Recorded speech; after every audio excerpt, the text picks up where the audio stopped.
FIDE Candidates 2022 Round 6 is in the books. I'm National Master Matt Jensen. I'm going to talk to you today about the odds going into the round. We're going to recap all 4 games and talk about the odds after today's round. There's a lot of exciting chess from today's game, so make sure to stick around for all 4 games. First, here's the odds going into the round. We see Nepomniachtchi and Caruana right at the top. Nakamura is in third, and a big pack below Nakamura. Here's the first game to finish in the today's games. Hikaru Nakamura with the white pieces, Ding Liren with the black pieces. Hikaru's looking to get on the scoreboard, maybe take advantage of the fact that Ding's having a rough tournament so far. We see again one of these Berlin decline positions, and this game didn't have a lot of excitement compared to the other games. We get kind of traditional development, some expansion in the center, but if you look at the eval bar, we're hovering very close to equal. It's kind of different idea, rook a3 by Hikaru. But pretty soon, pieces start trading off. And there is a small chance for Hikaru to get an attack. So I went quickly coming up to this point, got to the excitement. We see here that Hikaru swings this rook over to g3. So now there's a rook pinning the g-pawn to the king, bishop attacking h6. There is some attacking potential here for white. Ding finds pawn to d3. That's a good move. Rook e1.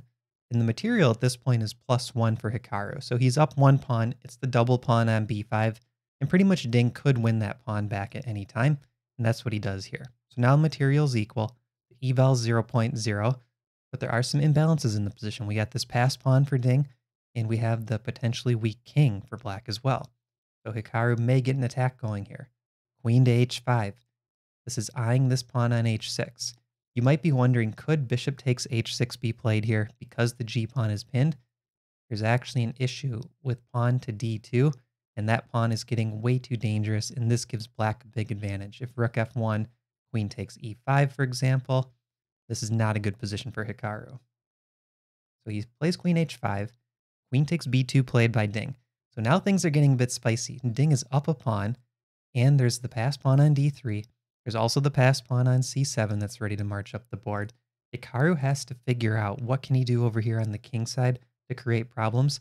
He plays now bishop takes h6. d2 is the critical reply, and rook to d1. So the engine is still saying it's equal, but this is a pretty scary position. Both sides have chances to win. Both sides have chances to make a mistake. Rook to d5 by Ding. Now Hikaru finds this brilliant move according to chess.com. If Hikaru doesn't find this idea, Ding Liren actually has the advantage here. So he's up a pawn. Actually, he's not up a pawn anymore, but he has the pass pawn. He's about to win this pawn and go up a pawn. So if Hikaru plays a move like king to h2, for example, Ding's in the driver's seat, 0.8 advantage. Hikaru finds the sacrifice, chess.com brilliancy, gets to this position down to rook, but there's a forced repetition. No way out of it for Ding. If king comes out this way, there's still queen to f6 check.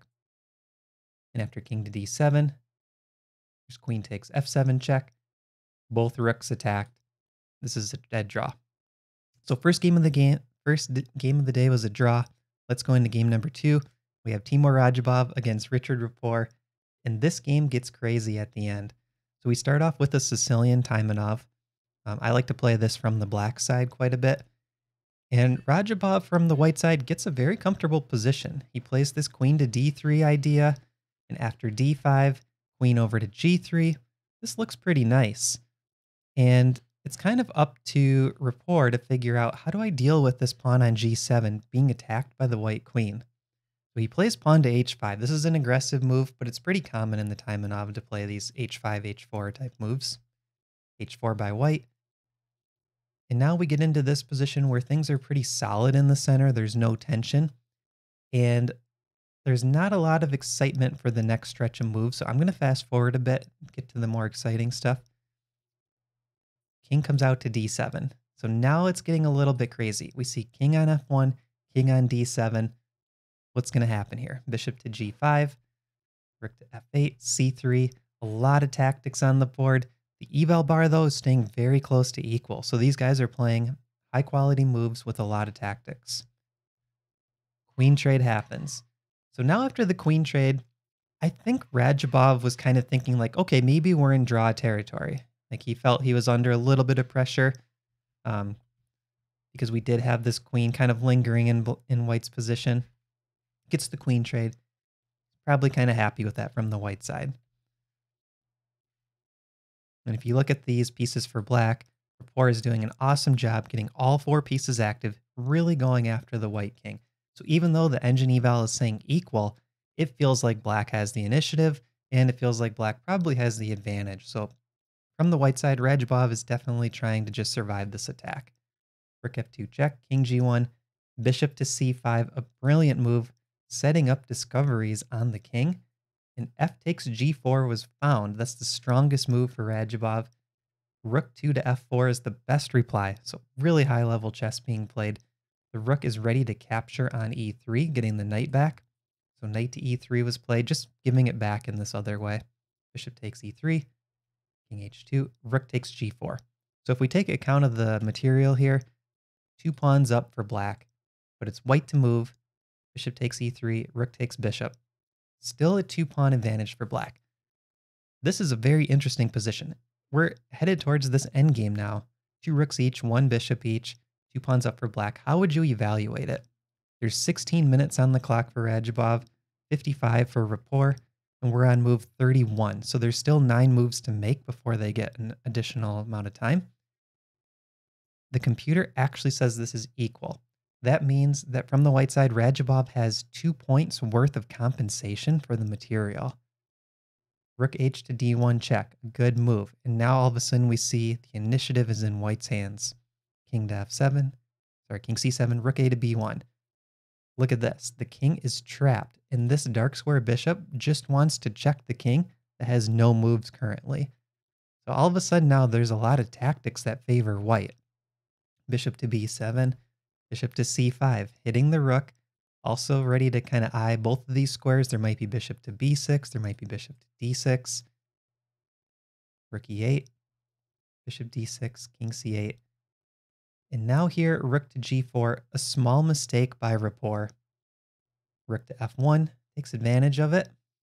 And it looks like, oh, black could just take this pawn. That's the whole idea. And the reason rook g4 is a mistake is because that's not a good pawn to capture. After takes and king g1, the problem now is after the rook moves, there was this really strong move that Radjabov missed, but he only had 4 minutes on the clock, and they still have 2 moves to make, but it's bishop to h2. This move is very close to winning. It was a +5 advantage. And the issue for black is the bishop is still on this long diagonal, cutting off the king.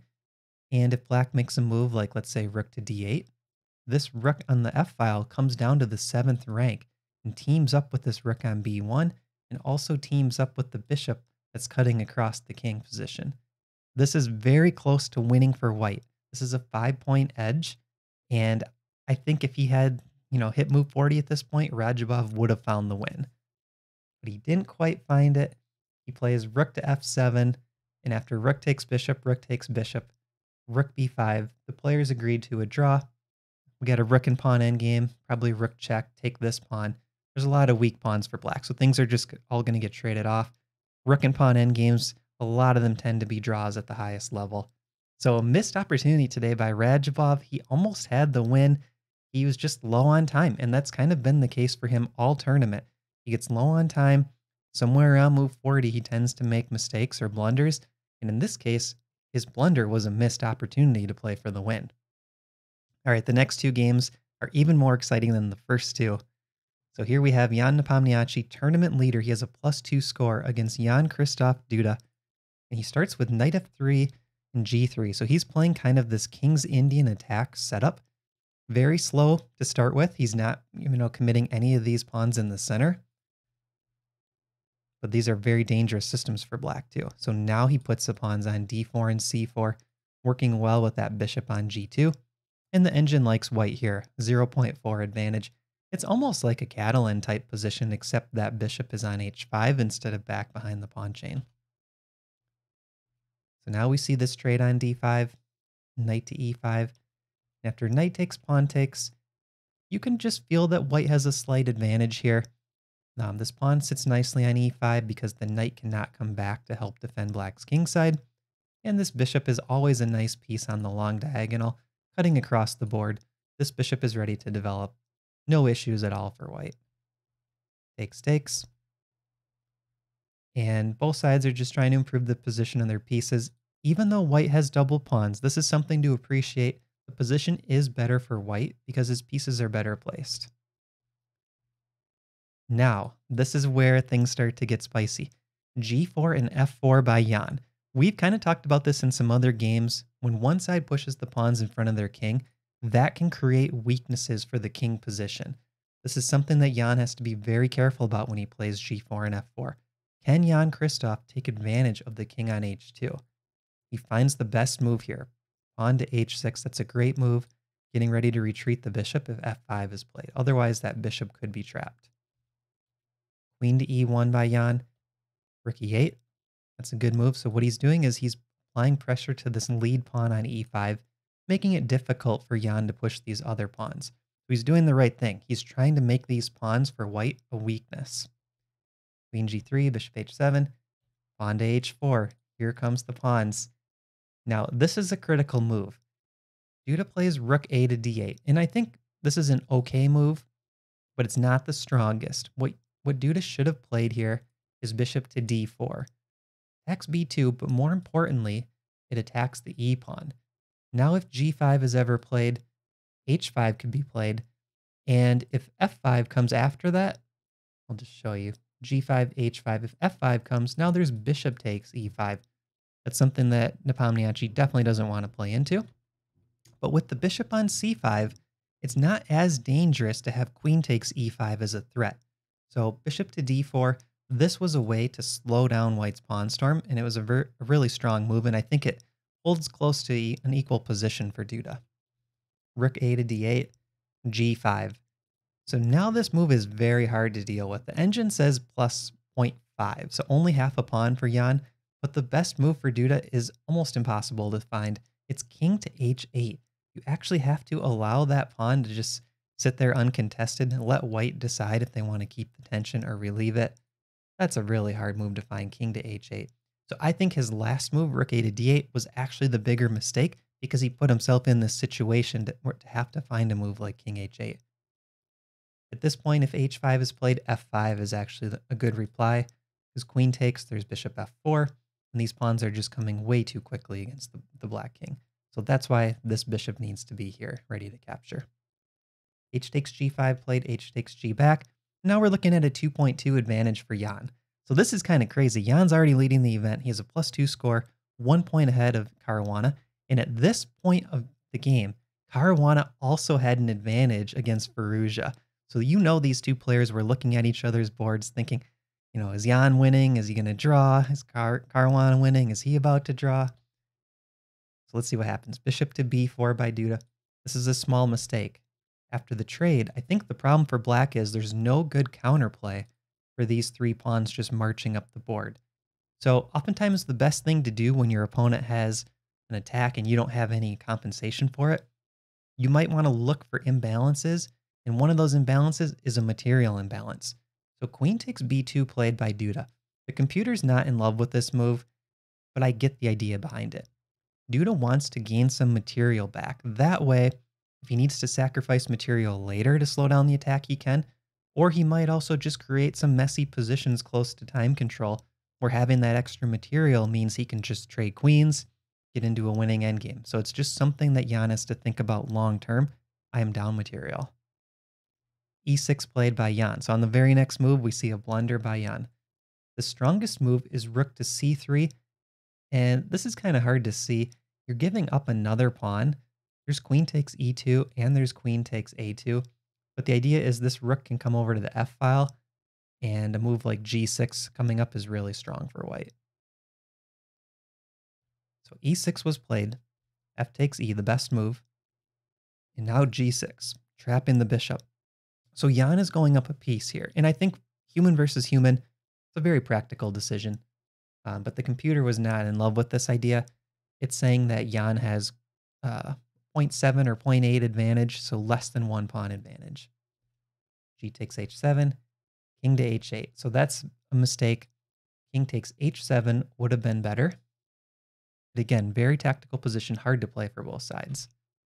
Rook to b1 by Jan. I like this move a lot. That rook is coming down to b7, which applies pressure to g7. So the imbalance here, we have one bishop in return for 3 pawns. 1, 2, 3. The bishop on g2 currently is a defensive piece for the white king, but if that bishop can come to life and help with the attack, that could prove enough to play for the win. Queen f6 gets a pawn back. Duda gets a pawn in return. And now we see this brilliant move, rook takes f5. What a great move. This is the only move that holds an advantage for Jan. If he doesn't play rook takes f5, the position is 0.00, dead equal. So why is rook takes f5 such a strong move? Because the queen is tied down to the defense of the g7 pawn. Queen takes g7 would be a checkmate if this queen wasn't here. So it's a deflection tactic. This is one that you'll see in puzzle trainers all the time. It's deflecting the queen off of g7. Queen h6 check, king g1, rook takes a2. Another mistake by Duda, but again, a very tough position. Rook d to e8 would be the strongest move. It's really not easy to understand why. He's almost just kind of waiting to see what white's attack is going to be, and if white doesn't have a strong enough attack, then maybe Duda could win or hold a draw with all these passed pawns. So we still have the 3 pawns for the bishop imbalance. Rook b to f7, threatening rook f8 check, and after rook takes, the other rook takes with checkmate. Rook to a1 check. Another mistake according to the engine. Rook to e2 would be a little bit better. Oh, I guess the king is ready to take on h7 in that line. That makes sense. So rook to a1 check. Small mistake, bishop blocks. Pawn to d4. The computer is now saying checkmate in 37 for white. Rook to g5. That was the strongest move on the board. Triple attack on the g-pawn. Queen d6, offering queen trade. Jan says no. Again, kind of eyeing this f8 square. And after queen to a3, rook to g3 is played. This is a forced checkmate in 19 moves with best play. And at this point, Duda resigned.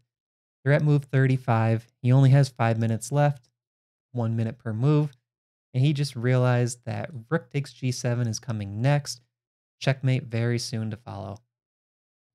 Let's just say d3, rook takes here. Let's go d2 just to show the mate. We have rook to g8 check. And after rook takes, pawn takes queen as mate.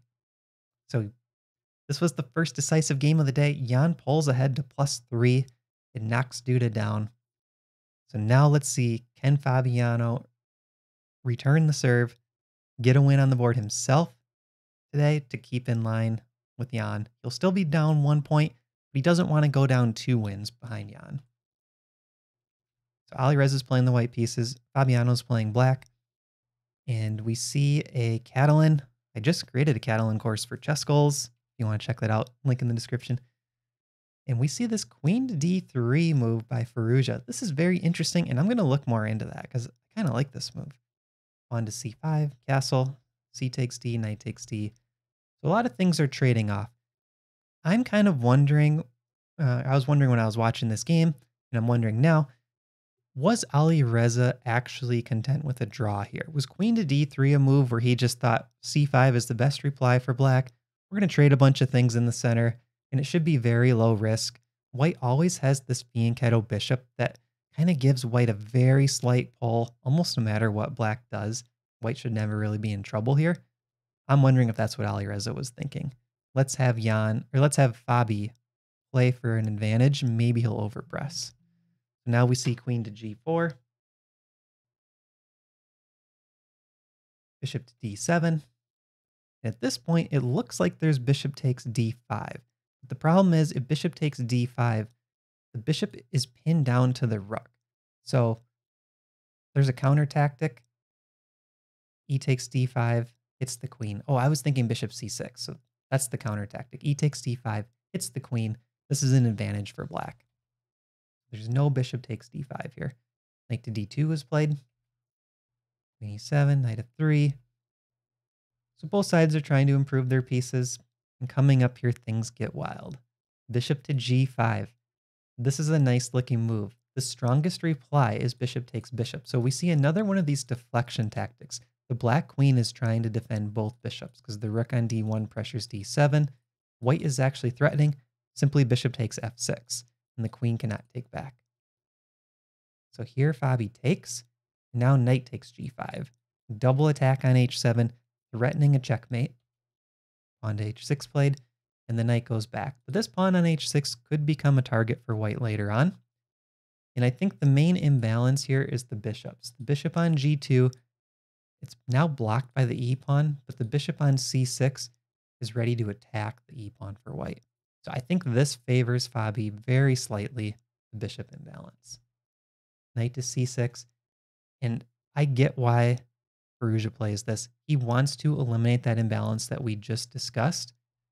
Rook takes d7, queen takes, and bishop h3. So he's trying to get that bad bishop off the board by saying, I'm going to sacrifice a rook for bishop, then I'm going to win a rook for bishop back.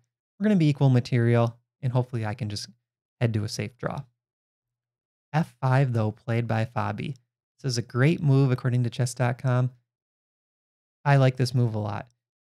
If bishop takes f5, which is the best move, black can play queen to e8. And after bishop takes c8, queen takes h5, queen trade.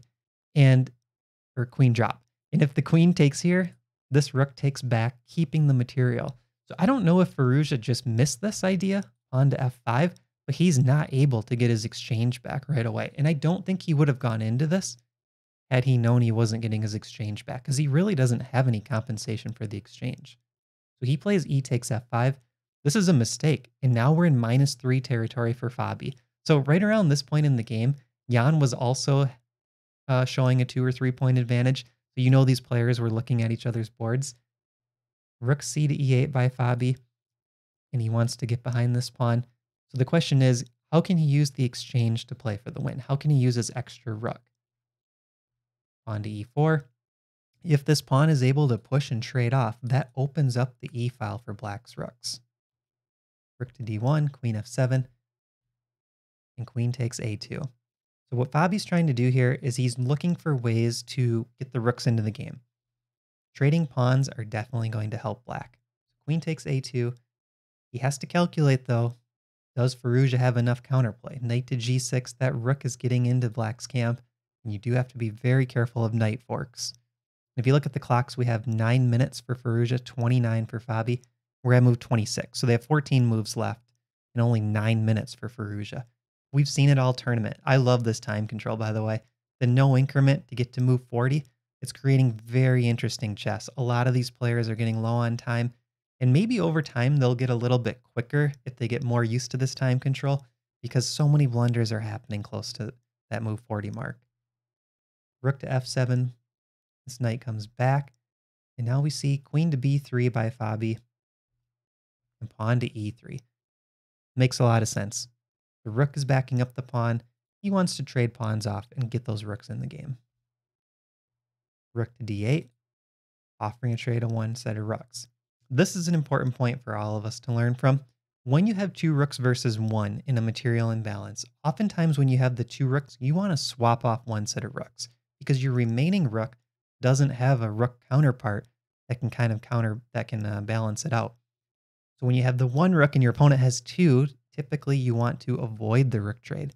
But Firouzja can't avoid this trade because that rook's coming down to d2, which is ready to capture on f2. So essentially Firouzja had to trade there. This is now an extra pawn back for Firouzja, but Fabi's still +1. He's got the rook for a bishop and pawn. And now rook to c7, that rook is ready to infiltrate. This is looking really bad for Firouzja, and the engine's saying 4.5 advantage for black. King to h3, he's running away. Knight to f7, eyeing this checking square on g5. And the counterplay for Firouzja is going to come via knight g6 and maybe trying to get the queen to the back rank, looking for some tactics. Rook to c2, so he's leaving this back rank open, but this is a position that Fabi can just calculate deeply. He's using quite a bit of time, checking all of his analysis, down to 10 minutes. But look at Firouzja's clock. 2 minutes left, and there's 7 moves to make with no increment. I mean, it takes a few seconds just to write down the moves each turn. This is a ton of pressure on Firouzja. Queen to d1, knight to g5 check. Good move. The queen is defending this bishop on f3, But Firouzja essentially wants to take, eliminating another piece that helps white get counterplay because that bishop is kind of eyeing this longer diagonal. After knight takes f3, there's a couple choices here. You could take back, queen takes f3, but the problem is rook takes h2, and there's mating net ideas for black if this queen gets down to d1. Instead, queen to d8 check was played. I think that's the best chance for counterplay, especially with a little bit of time pressure, because if this knight heads to g6, we see a checkmate threat of queen to h8. There's no knight to g6 currently, though. Queen to c4 would be a good reply, or knight to e5 check even is a nice reply. Wow, look at this. Knight to e5 check. If knight takes back, now we have queen takes e3. Back in the knight, this rook is ready to come in. Pawn to h5 also could be very dangerous for white. So the problem for white now too is if the queens come off the board, this is a super easy win for black. Bobby's got 2 versus 1 on the queen side, and that b pawn is not going to survive. So Firouzja plays king takes h3, trying to keep the attack going. Queen takes b2, ready to check from behind. And now queen back to f6. Really, it's close to an attempt for Firouzja, knight g6, but queen takes f5 with check, dropping the knight. So Firouzja just couldn't quite get that to work. So he's defending f5. Give him 2 moves in a row. He has checkmate. But Bobby's not going to allow that. Rook takes h2. Okay, what about now? Could we get away with knight to g6? The answer is no. There's queen to c3 check, and this is a mating net. It's a forced mate in 9 because the rook's coming from behind. King moves. Queen's over to help out. Rook and queen are both eyeing the h-file. This is going to be mate in 7 moves. So queen to d7 was played. Queen to c3 check. And after king to g4, queen to d2. Utilizing this queen trade offer, knowing that this is going to be a win for him, Bobby finds this nice idea. Queen d2, just very practical. Queen to a4 was played. And actually, this was just a resignation at this point. So queen to a4 was played, and then he resigned on Fabi's move, it looks like. The problem with queen to a4 is now there's no attack over here on the king side, and pawn to h5 is an awesome reply. The only move to stay alive is knight takes h5, which just drops the knight. Queen to e2 check. The knight is going to get captured. Fabi's not only up a whole rook, he has the 2 pawns on the queen side. There's nothing for Firouzja in this position. All right, so 2 decisive games. It was the 2 leaders. How does this affect the odds? Jan, I'm very sorry. I feel like I don't give you enough credit in this tournament, but I'm just basing it on the statistical models and the simulations. Because Fabi got a win with the black pieces, and Jan's win was with the white pieces, that means there's more whites coming up for Fabi, and when they face each other head-to-head, Fabi also has white. So in terms of the odds, it's a very, very slight advantage for Fabiano just because he's expected to get about 1 extra point over Jan over the course of the next 8 rounds. There's still a lot of chess left, and Fabi was a favorite going into it over Jan. That's the reason why. But if this difference stays at 1 point, you will see Jan creep higher and higher above Fabi. So Fabi has to still have some urgency to get to that +3 score to tie Jan. If you look at the other players now, they're all hovering down here below 10%. Nakamura is the leader of that pack. But really, unless we see one of these players get to +1, they're all kind of out of the running so far. I mean, any of them can get back up there, especially Nakamura and Rapport. You know, they win 1 game, they're kind of back into the hunt. But these other players, -1, -2, they really have a lot of work to do to get back into it. All right, so this was your chess goals recap. I have these recaps after every round, so I hope you guys enjoy it, and I'll see you for the next round.